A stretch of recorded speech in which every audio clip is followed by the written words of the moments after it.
j'étais et je suis resté très admiratif de ce qu'elle fait. Parce que je sais pas comment. Pour moi, 3 millions de lecteurs par an, lecteurs et lectrices, je comprends pas comment ça fonctionne. Mais en même temps, partout où je vais, quand j'arrive quelque part, les gens me disent: «Ah, Monsieur Tastet, vous avez un guide?» Je dis: «Non, c'est pas moi, c'est ma fille et son équipe.» Mais je vois bien qu'il y a il y a une appréciation des consommateurs et consommatrices pour ce que l'équipe Tastet fait. Vous écoutez Centré sur l'équilibre, le balado du Stromspa nordique. Découvrez un contenu bien-être avant-gardiste et audacieux offert en partenariat avec nos collaborateurs aux expertises variées. Joignez-vous à nous dans cette quête d'équilibre, un épisode à la fois. Bienvenue à un nouvel épisode de Centré sur l'équilibre. Je m'appelle Evelyne Charuet. Aujourd'hui, on a décidé de réunir un duo père-fille, deux passionnés de restauration. Lui a été critique gastronomique dans les pages du Devoir pendant 30 ans. Elle a fondé un blog qui recommande des restaurants. Je pense que c'est maintenant la 11e année d'existence du blog et qui porte leur nom de famille à tous les deux, Tastet. C'est Élise et Jean-Philippe. Bonjour à vous deux.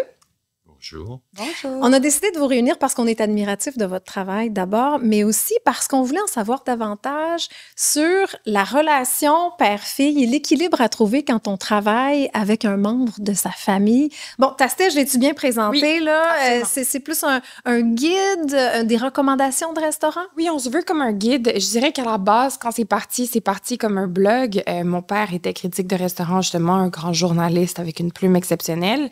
Mais moi, j'avais 23 ans, donc qui suis-je pour dire à quelqu'un que son restaurant est bon ou pas bon? Le but, c'était vraiment mettre en lumière les bonnes adresses de chez nous, puis les gens derrière ces adresses-là.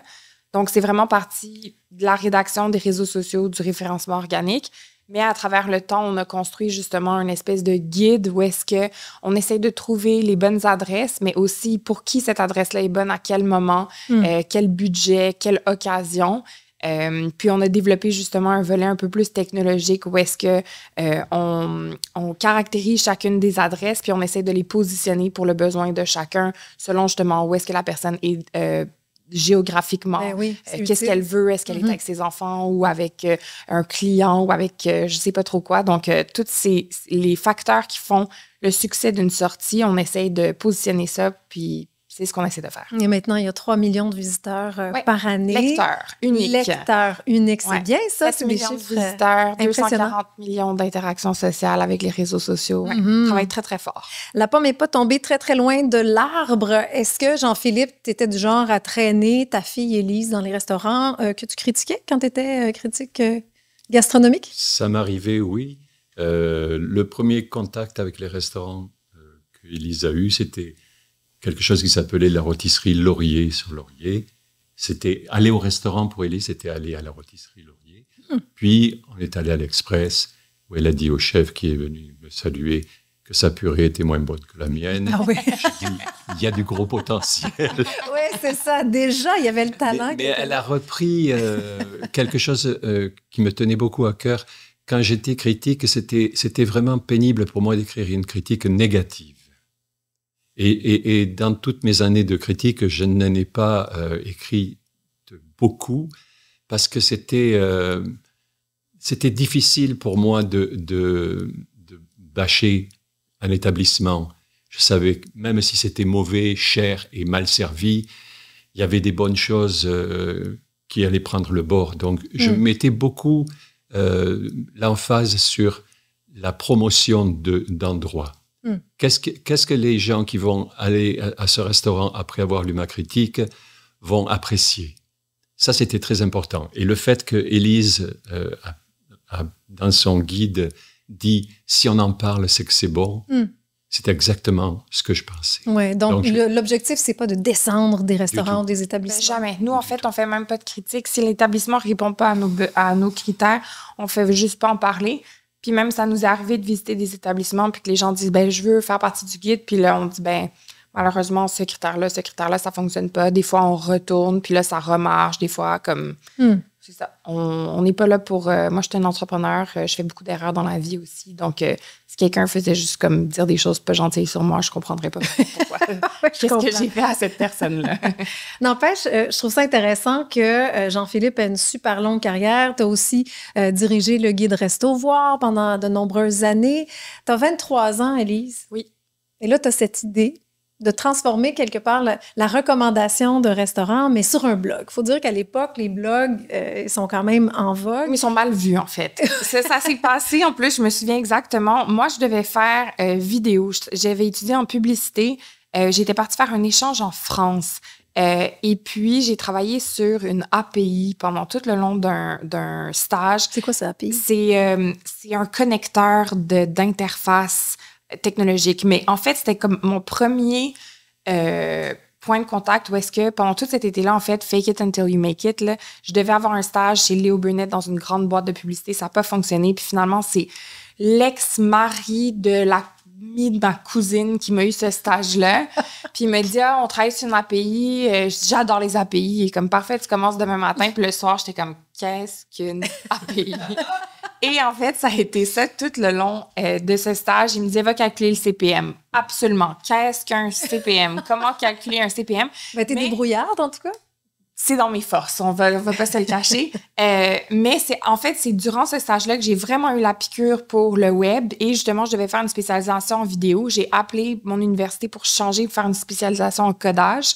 Puis j'ai dit à mon père, papa, on part un blog. Oh! Puis là, il était comme, c'est parce que moi, je suis journaliste. Avec un grand G. Papa a dit, ta mère et moi, on a investi une fortune dans tes études. T'as pas le goût de trouver une job à 100 000 $ quelque part, dans une grosse boîte. Ouais. Parce que ce blog-là ne me rapporte rien, mais me coûte. Je passe du temps sur ces choses-là qui ne me rapportent rien. Moi, j'avais pas cette vision que Élise avait à l'époque. Et je suis encore émerveillé par le fait qu'elle ait fait quelque chose avec cet outil que je ne soupçonnais pas. Je ne savais pas que ça existait. Oui, tu as eu la réaction du papa inquiet. Oui, puis aussi... Que ne comprend pas. Mon père était journaliste traditionnel dans les médias à l'époque. Tu sais, on dirait que les gens ont oublié aujourd'hui, mais il n'y avait pas d'Internet, là. Il y avait le papier qui sortait, puis quand le papier sortait, ça make it or break it un restaurant. C'était vraiment comme une bible. Puis même le guide Resto Voir, là, on se promenait partout au Québec, c'était la rockstar, mon père. Là, les gens l'admiraient tellement. Mais donc, c'était vraiment, à l'époque, on part l'information puis on la donne au public. Mais Internet, ce que ça a amené avec les réseaux sociaux, c'est que tu prends l'information, tu l'envoies au public, mais le public te le renvoie aussi. Et donc, quand on a parti le blog, je ris toujours avec cette histoire, mais il faisait des comme poèmes sur le jambon de Bayonne puis le sel de Guérande, puis personne les lisait, puis je disais, papa, c'est parce que ça intéresse personne. Puis il était comme, ben je m'en fous, moi, ça m'intéresse. Je comprends, mais comme personne le lit. Peux-tu parler de Martin Picard, Normand Laprise? Puis il était comme... Non, moi, ça m'intéresse pas. Je suis comme cool, mais genre, c'est ça que le monde, ils veulent. Il faut qu'on les écoute parce qu'ils nous parlent. Fait qu'on avait beaucoup de tension au début. Mais finalement, c'est ça. Ça a fini par marcher. Est-ce que tu as accepté les conseils de ta fille tout de suite, Jean-Philippe? J'étais... Tellement pas, il est parti. J'étais étonné. Je comprenais pas vraiment où est-ce qu'elle voulait en venir. Mais j'avais confiance que je sais que c'est une personne intelligente et sensible. Donc, je me disais, elle doit savoir où est-ce que ça en va. Et j'étais et je suis resté très admiratif de ce qu'elle fait. Parce que je sais pas comment. Pour moi, 3 millions de lecteurs par an, lecteurs et lectrices, je comprends pas comment ça fonctionne. Mais en même temps, partout où je vais, quand j'arrive quelque part, les gens me disent, ah, Monsieur Tastet, vous avez un guide. Je dis non, c'est pas moi, c'est ma fille et son équipe.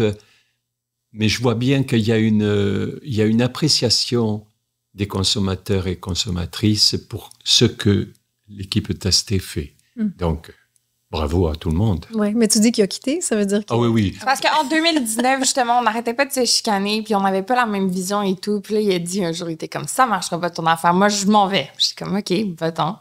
Puis là, j'ai écrit. Puis là, ça a grossi. Puis là, d'un coup, il revenait de ses voyages en France. Puis il est comme, le monde me parle de toi à Paris, genre, je comprends pas. Puis j'étais comme, ben, c'est les réseaux sociaux. Puis il était comme, je suis allée à Toulouse, la famille te lit, comment tu fais? Puis je suis comme, c'est les réseaux sociaux. C'est l'Internet, papa! Exactement, mais là, ils comprenaient pas. Puis finalement, mais en fait, quand on parlait aussi d'équilibre, là, je pense que quand on est parti, il y avait beaucoup de chaos, puis il y avait peu... J'avais une vision d'où est-ce que je voulais aller, mais le plan était peu clair. Moi, je me connaissais pas non plus tant que ça. Puis en découvrant justement mes forces et mes faiblesses en tant qu'entrepreneur, il est revenu plus tard. C'est en 2015 qu'il est parti. En 2019, je l'ai rappelé puis j'ai dit, écoute, papa, justement, le modèle d'affaires était plus clair. On travaillait avec des entreprises qui sont connexes à la restauration et tout. J'ai dit, si tu veux, on a besoin d'un correcteur parce qu'on faisait beaucoup de fautes d'orthographe à l'époque. Est-ce que ça te tenterait de revenir? Puis, tu sais, voici les tâches que tu pourrais faire parce qu'il est très méticuleux, il est très... plein de choses qui sont vraiment le fun et complémentaires à moi. Et donc, dans ce nouveau cadre plus clair, il est revenu. Puis en fait, à partir de ce moment-là, ça s'est vraiment bien passé. Tu confirmes? Je confirme. D'accord. C'est la bonne version de l'histoire, c'est bien. Mais quand même, d'avoir choisi le patronyme Tastet, c'est quand même un choix audacieux. Est-ce que c'était justement pour capitaliser sur la visibilité de ton papa? Oui, 100%. Mon père avait quand même, tu sais, il était critique, mais il avait une très bonne réputation. Il était apprécié, il était connu. Après aussi, il y a quand même taste dans le nom. Ben, donc, c'est extraordinaire. Ma mère était comme, pourquoi t'as pas pris Girard? Je suis comme, ben, parce que, il me semble que c'est évident. Ça, c'est drôle. Mais c'est comme ça, tu sais, il y avait une reconnaissance. Je dois avouer qu'au départ aussi, les gens me prenaient, tu sais, c'était comme, la petite fille à Jean-Philippe. Il a fallu que je montre que j'étais comme hyper travaillante, que je travaillais 2 fois plus fort. Comme les portes se sont ouvertes plus rapidement, mais j'ai dû travailler 2 fois plus fort pour montrer que comme, oui, j'étais la fille à Jean-Philippe, mais comme, je suis hyper travaillante. Et compétente. Ouais. Et compétente, mais aussi, tu sais, je prends pas pour acquis ce genre de truc-là, puis, tu sais, je vais mettre le double, le triple d'effort, puis à un moment donné, justement, beaucoup de gens qui avaient dit, je sais pas si ça va fonctionner, tu sais, après 7 ans, sont comme, OK, ouais, tu sais, ça marche. T'es encore là. T'es encore là. Ouais. Je pense que c'est difficile de... moi, j'admire tout le temps les gens qui travaillent très fort, puis tu peux être d'accord ou pas d'accord avec certaines choses ou business que les gens font, mais tu sais, quelqu'un qui met beaucoup son cœur, son énergie, puis tout, moi, j'ai beaucoup de respect pour ça. Ben oui, j'ai reçu beaucoup de respect aussi grâce à ça, je pense. Vous semblez, tu dis complémentaire. Complémentaire, c'est le mot joli pour dire des fois, on pense pas pareil du tout. C'est ça. Jean-Philippe, tu sembles être quelqu'un de rigoureux, de constant, de très professionnel. Je dis pas que tu n'es pas professionnelle, Élise, mais de ton côté, c'est plus l'entrepreneuriat, la nouveauté, la technologie. Comment vous faites pour c'est un vierge ascendant vierge. OK. Comme, genre, quand j'étais petite, ses chaussettes étaient classées comme par couleur, pliées, comme tout est rangé et en même temps, j'admire ça parce que moi, je suis incapable d'être comme ça. C'est pas vrai? Oui, c'est vrai. Donc, méticuleux, organisé, méthodique aussi. Méthodique, oui, exactement. Vraiment, là... T'es une des personnes que je connais qui est les plus méticuleuses, puis les plus, justement, tout dans le petit détail, tout va être bien fait. Tu sais, quand je demande à mon père de faire quelque chose, c'est bien fait, là. Il y a besoin d'un plan, mais comme tout est fait. Tout est là. Et de l'autre côté, si on renvoyait l'ascenseur, Jean-Philippe, elle est comment, ta fille, Élise? Très créative. Très créative. Méticuleuse aussi, à sa manière. Parce que les médias sociaux ont quelques défauts, mais ont aussi beaucoup de belles qualités qu'elle exploite et son équipe exploite vraiment c'est très bien fait. Est-ce que ton père est un modèle professionnel pour toi? Oui, évidemment, mais il est tellement différent de moi. Puis en fait aussi, quand même, là, on en a beaucoup parlé, puis je pense que ça fait partie, mais le journaliste traditionnel, moi, j'ai quand même... tu sais, j'ai vu mon père avoir 2 jobs toute sa vie. Là. Il était journaliste, puis c'était comme la partie glamour. Mais il y avait aussi une job qui payait les factures. Un boulot alimentaire aussi, c'était quoi? Je travaillais pour la Banque Royale. OK. Donc, banquier et non, il faisait tous les documents pour les banques. D'accord. Mais, fait dans la traduction et tout, mais moi, j'ai vu mon père faire 2 travails, puis dans le... Tu sais, on essaye toujours d'être j'espère que mes enfants vont être la même chose, là, mais le processus amélioré de nos parents. Je me suis toujours dit, j'aimerais ça quand même trouver une manière que comme j'ai pas besoin d'être justement multimillionnaire dans la vie, mais est-ce que je peux trouver une job où est-ce que oui, il y a un peu de glamour puis de fun, mais que ça paye mes factures aussi. Parce que je l'ai quand même vu struggle là-dessus. Puis ma mère était travailleur autonome aussi. Tu sais, mes deux parents ont travaillé fort toute leur vie. Là. Fait que oui, un modèle de travail vraiment, vraiment, vraiment des professionnels. Ouais. Puis, ouais. Jean-Philippe, qu'est-ce que tu as appris de ta fille? Elle m'a obligé à lâcher prise sur beaucoup de choses qui me semblaient naturelles et indispensables. Puis je me suis aperçu que c'est pas absolument indispensable d'être toujours dans la petite boîte carrée. Être vierge, ascendant vierge, ça... Qu'est-ce que ça veut dire pour ceux qui ne sauraient pas, là? Ça limite un peu, en termes de créativité, que tu es dans un couloir et tu sais où tu t'en vas, tu sais qu'est-ce qu'il y a à gauche, qu'est-ce qu'il y a à droite, mais tu sais pas qu'est-ce qu'il y a à côté. Or, Élise et son équipe, c'est vraiment, ils ont effectivement ce couloir, ils savent où est-ce qu'ils s'en vont, mais ils ont beaucoup de choses à côté qui sont très inventives et très positives. Est-ce que vous vous êtes donné des règles pour vraiment bien répartir la sphère professionnelle et la sphère personnelle? Non, je pense que la première fois, quand il a quitté, ça a été un peu plus difficile parce qu'il y avait aussi de l'ego, il y avait plein de choses là-dedans. Mais moi aussi, je ris. Moi, j'ai fait 10 ans de thérapie, puis ça fait aussi partie de pourquoi notre relation, en fait, est comme meilleure que jamais. Je pense que c'est important, justement, de vraiment bien se connaître pour être capable dans tout, là. C'est pas facile de travailler avec sa famille. Je le vois aussi. Ma mère, en fait, était en relations industrielles. Elle a formé plus que 700 PME au Québec. Puis elle me disait tout le temps, tu sais, les PME au Québec, c'est beaucoup des entreprises familiales. Où est le rôle de chacun, les rôles et responsabilités? Où est la limite de tout ça? Je comprends la complexité de ça. Je pense que ça fait des forces et des faiblesses, c'est ça, différentes. On n'a pas eu de règles, mais quand il est revenu, le fait que c'était un peu plus clair, les attentes et les responsabilités, il y avait moins de déception de sa part. Comme, je pense que lui était moins déçu de moi, puis moi, j'étais moins déçue de lui. Déçu, c'est un gros mot quand même. Ben, ça fait partie de la vie, moi, je trouve. Des fois, t'es déçu, des fois, t'es surpris, des fois, t'es agréablement surpris. Mais au départ, on avait beaucoup d'argumentation. On voyait pas les choses de la même manière. On venait pas du même background. On n'avait pas la même personnalité. Fait que... Donc, pourquoi l'inviter à participer au blog? Ben parce que j'admire le fait qu'il est tellement méticuleux, il est tellement organisé. Il a quand même aussi un savoir de 30 ans d'expertise en restauration. Tu sais, souvent, quand on a des grandes décisions, en fait, même dans tout notre algorithme d'intelligence artificielle qu'on a créé, les critères qui font qu'un établissement est bon ou pas bon, le profil de goût, on l'a tout travaillé avec lui. Tu sais, j'admire beaucoup de son savoir, là. Donc, il n'y avait pas de règle, Jean-Philippe. Vous avez décidé tous les deux de continuer la collaboration avec des bases très claires. Mais il n'y avait pas de règle, par exemple, on ne parle pas du travail au souper de famille le dimanche, mettons. Non. Mais c'est comme dans toute relation professionnelle ou non professionnelle, quand tu estimes et que tu aimes, pas love, mais l'autre personne, l'autre partie, il y a des choses que tu n'as pas besoin d'expliquer, là. Ça va de soi.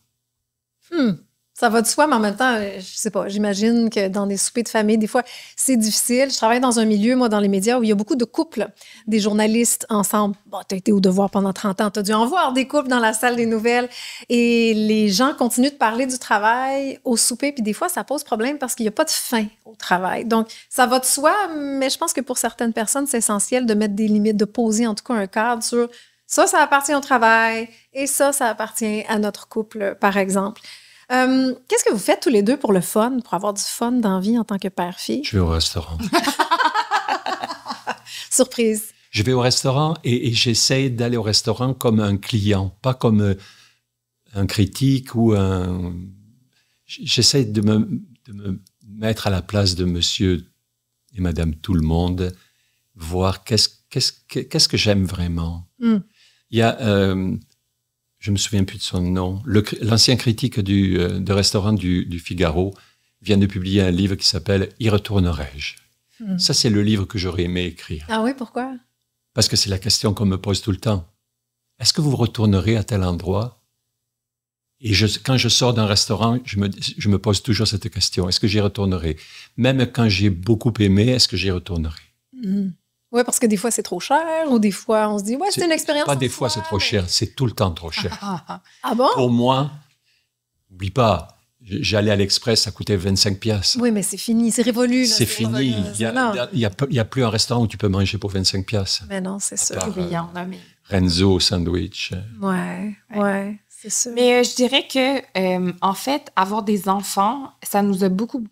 avoir des enfants, pas ensemble. J'ai eu des enfants avec mon mari, mais pour mon père, le fait que j'ai eu des enfants, ça nous a beaucoup rapprochés. Il passe beaucoup de temps avec mes garçons et moi. On va au parc, on va chez lui.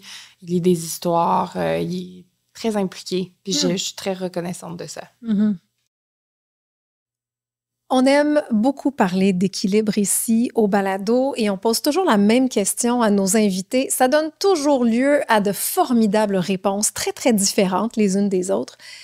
Quelle est votre définition à vous deux de l'équilibre? Jean-Philippe? C'est de savoir quels sont les points sur lesquels l'autre personne est meilleure que soi-même. D'accord. Alors, il faut se connaître et connaître l'autre, finalement. OK. Mais est-ce qu'on parle d'équilibre dans la relation ou équilibre travail-famille? Écoute, tu l'interprètes comme tu veux. L'équilibre pour toi, qu'est-ce que c'est? C'est trouver une balance, je dirais. Et puis, dans les relations, comme tu as dit, papa, bien joué, bien se connaître, puis justement accepter les forces et les faiblesses de l'autre personne, puis voir comment on est capable de se complémentariser. Et équilibre travail-famille, moi, je crois pas vraiment que ça existe. Non! Non, pas du tout. C'est une autre utopie. Je crois beaucoup, justement, à l'équilibre unique de chacun, que tout le monde a son petit univers et, justement, construit sa vie, en fait, de la manière dont les gens y veulent. Puis la vie, en tout cas, pour toutes les femmes qui ont des familles et des grosses jobs, je pense que les gens peuvent se reconnaître là-dedans, mais c'est à chaque fois que tu choisis d'aller à un événement le soir, tu choisis de ne pas mettre tes enfants au lit, mais tes enfants voient aussi une mère qui s'accomplit et tout. Donc, c'est cet équilibre de mettre tes enfants au lit, puis s'occuper d'eux, puis passer le plus de temps de qualité avec eux. Ton mari, même chose, ou ton partenaire.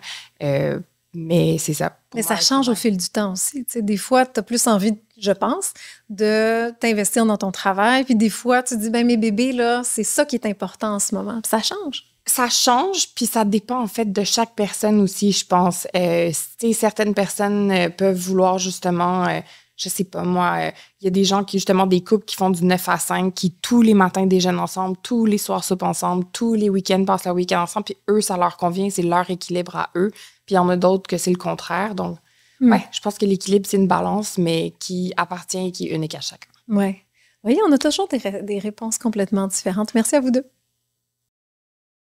C'est quoi un bon restaurant?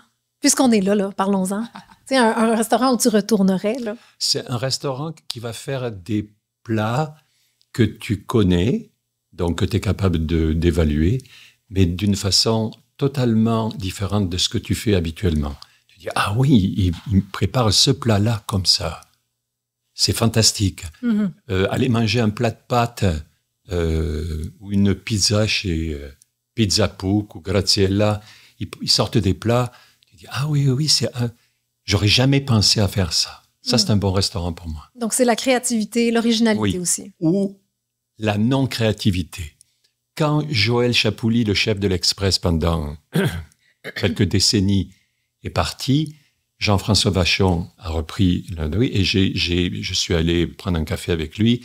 Et je lui ai dit, ça va être toute une épreuve pour toi, mon grand, parce que toi qui es habitué à changer tes menus toutes les semaines, à faire preuve d'une très grande créativité, ici, ta créativité, ça sera de respecter ce que la maison propose.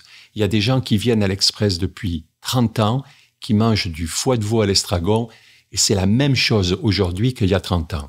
Si tu changes, l'Express vient de débarquer. Fait que ça, c'est aussi un très bon ce genre de restaurant qui garde une stabilité. Et c'est je fais un peu d'agisme. C'est pas une belle qualité chez les jeunes chefs. Les jeunes chefs veulent changer constamment parce qu'ils s'ennuient. Et ma discussion avec eux, c'est toujours « Ouais, mais t'as un restaurant pour qui? Pour toi ou pour les clients? Parce que si tu changes sans arrêt, toi, t'es content parce que tu tombes pas dans une routine. Mais les gens qui viennent manger chez toi, ils envoient des gens la semaine suivante. Prends ce plat, c'était vraiment bon. Il n'est plus là. » C'est une évolution. Je suppose qu'il y a des belles choses là-dedans aussi. Mais... Ben, c'est peut-être encore une fois un équilibre entre les valeurs sûres pour lesquelles on revient toujours. Le steak frites à telle place, il est super bon. Mais aussi, si on a envie de découverte, il y a une possibilité de créativité. Tu penses quoi de cette définition-là d'un bon restaurant, Élise? Ben, nous, on a fait 7 critères pour qu'est-ce qui, selon nous, fait d'une bonne adresse. Évidemment, ça part de la qualité de la nourriture. Donc, il faut que ce que l'adresse propose, justement, ça soit avec des ingrédients qui sont de qualité, des mélanges, tout ça. Mais après, ça va aussi le service. Service à la clientèle, je pense que c'est comme même presque plus important maintenant, des fois, que la qualité de la nourriture à voir. Le décor, l'ambiance, le rapport qualité-prix, le côté unique de l'adresse. Est-ce que l'adresse aussi, c'est le meilleur restaurant italien de la catégorie? Est-ce que c'est le meilleur du quartier? Donc, toutes ces choses-là font en sorte que, pour moi, une adresse est bonne ou pas bonne. Si vous étiez un restaurant l'un et l'autre, tu sais, mettons qu'Élise, c'est un restaurant, là, tu la décrirais comment dans des termes gastronomiques? Je préfère pas penser ça. Vraiment, il y a des gens qui me disent, qui m'ont dit, quand il y a eu la pandémie, je suis allé rencontrer Brian et l'équipe de direction du Devoir, puis je dis, il n'y a plus de restaurant, donc il n'y a plus de critique. Oui, mais vous pourriez écrire ça d'autres choses. Non. Puis plein de gens m'ont dit, est-ce que vous pensez ouvrir un restaurant? Jamais. Pour moi, c'est un métier Moi non plus, j'ouvrirais. d'esclave. Ah oui, à ce point-là? Ah, vraiment. Les gens... Attention à nos mots, là. On va dire c'est un métier de gens passionnés très investis, extrêmement exigeants, où est-ce qu'il y a un retour sur investissement qui, tu sais, on parle, là, je suis beaucoup impliquée auprès de la restauration, mais la plupart des restaurants, on parle d'une marge de profit de 3 %, là, comme tu travailles vraiment, vraiment fort pour 3 % de profit. Ceux qui sont entrepreneurs, vous comprenez que ça ne fait pas beaucoup. Là. Ouais. C'est un métier de passionné où est-ce que, justement, il y a beaucoup, beaucoup, beaucoup de travail et peu de retour. Oui. On a un fils à Copenhague qui a son restaurant, qui travaille 18 heures par jour. Ouais. Genre 7 sur 18 7. heures par jour, pour moi, t'as beau, oui, c'est vrai, ce que Élise dit, c'est une passion, mais c'est aussi... c'est intense. C'est très intense, là, c'est... Comment tu fais? Et puis, il a 2 petites filles et il veut passer beaucoup de temps avec ses enfants.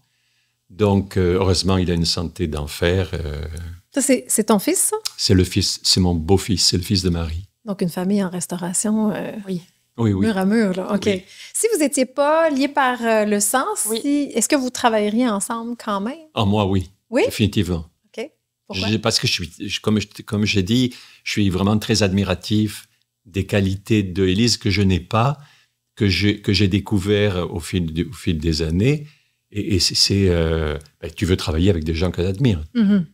Ben, justement, est-ce que de ton côté, Élise, tu sens une espèce de pression? Parce que là, il y a la marque, Tastet, mais il y a aussi le papa puis le nom de famille. Te sens-tu une espèce de gardienne d'un héritage quelconque? Le vis-tu comme une pression? Mais moi, j'aime ça, la pression. J'aime ça, le chaos. J'aime quand il n'y a pas de solution. Quand tout le monde me dit, comme moi, une de mes phrases préférées, c'est « tu seras pas capable ». Ah oui? Ah ouais, OK, parfait. Watch me. Ça, c'est ça. J'adore.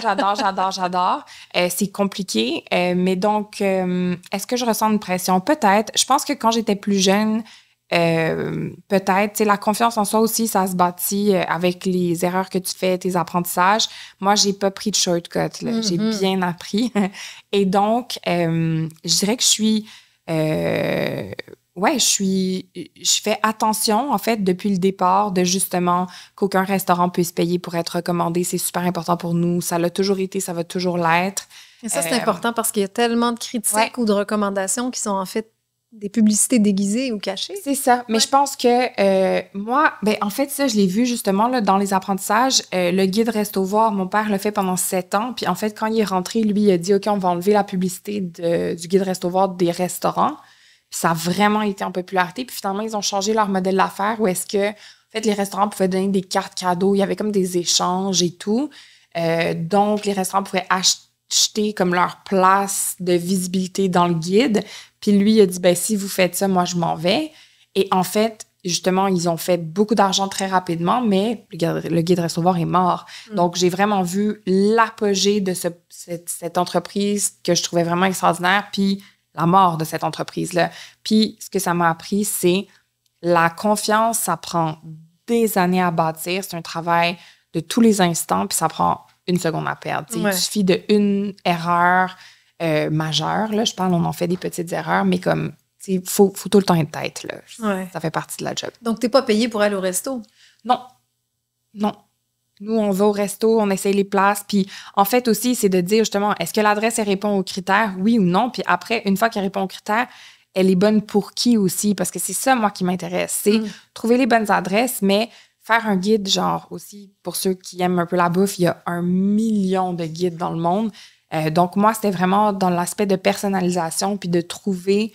chaussure à son pied pour, peut-être fourchette à sa bouche ou je sais pas trop quoi, là, mais comment on fait pour trouver la bonne adresse qui répond à ce qu'on veut? Parce que moi, ça m'a pris, écoute, j'ai parti ça en 2014.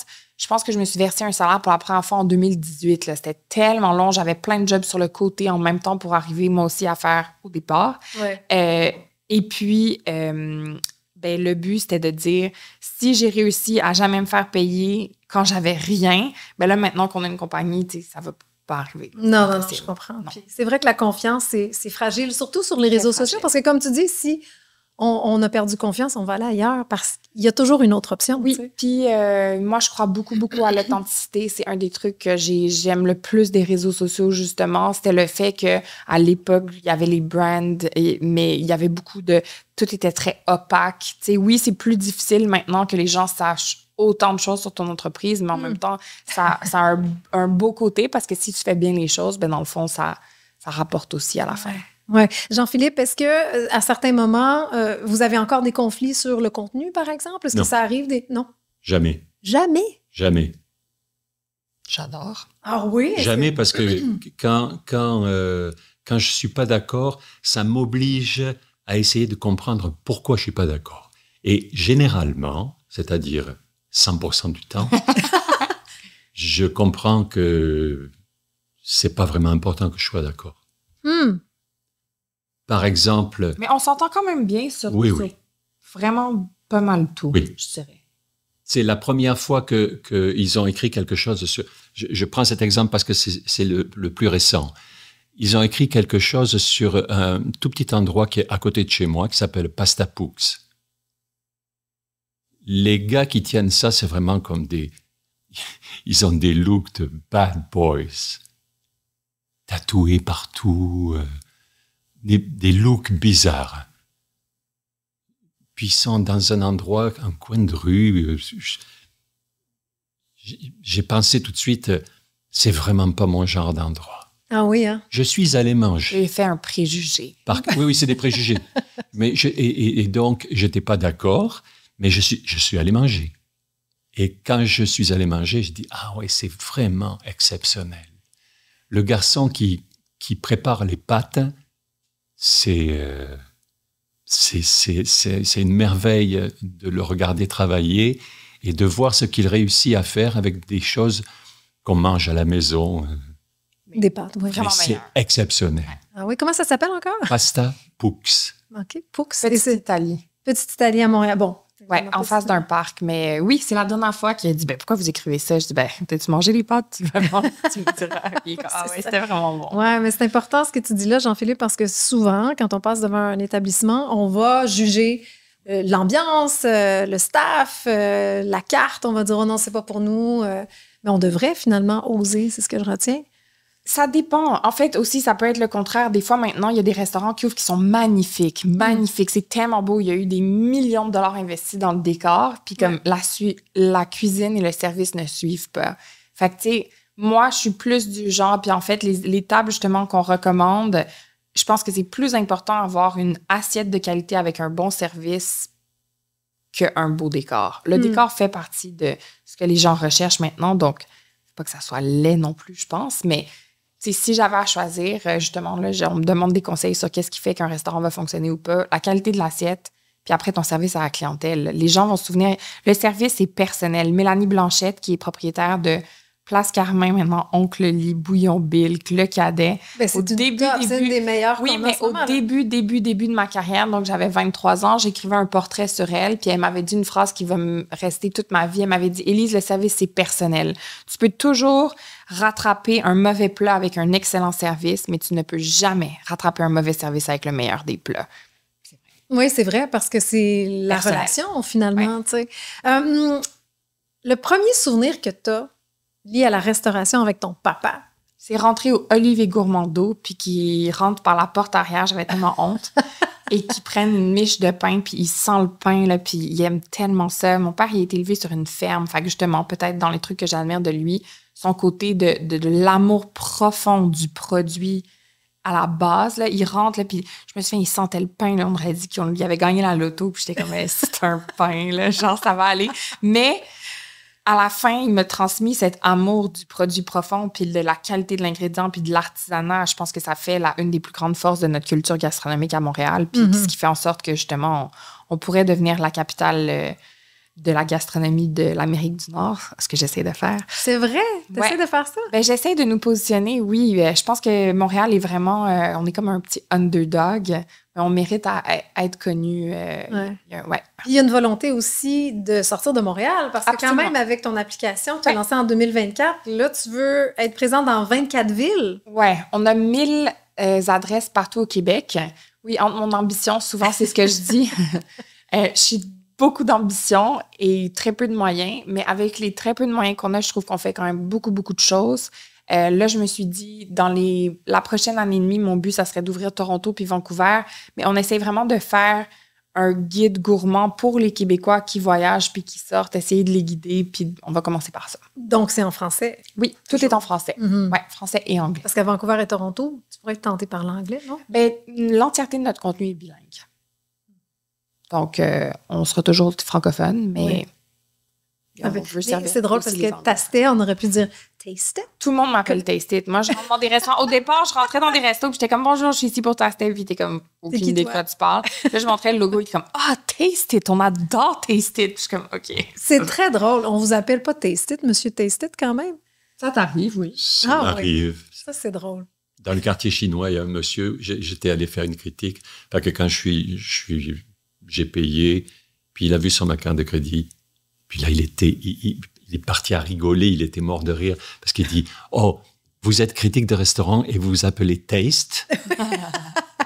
C'est vrai, on appelle ça des aptonymes. Oui, c'est tout à fait. Tout à fait approprié. Bon, le temps file. Si il y a des entrepreneuses qui sont à l'écoute et qui ont envie d'inclure un frère, une sœur, un père, un fils, as-tu un conseil pour eux pour que ça se passe bien? Oui, ben, on en a parlé pas mal pendant ce podcast, mais je pense que être honnête sur c'est quoi vos forces et vos faiblesses, premièrement, ça part de ça.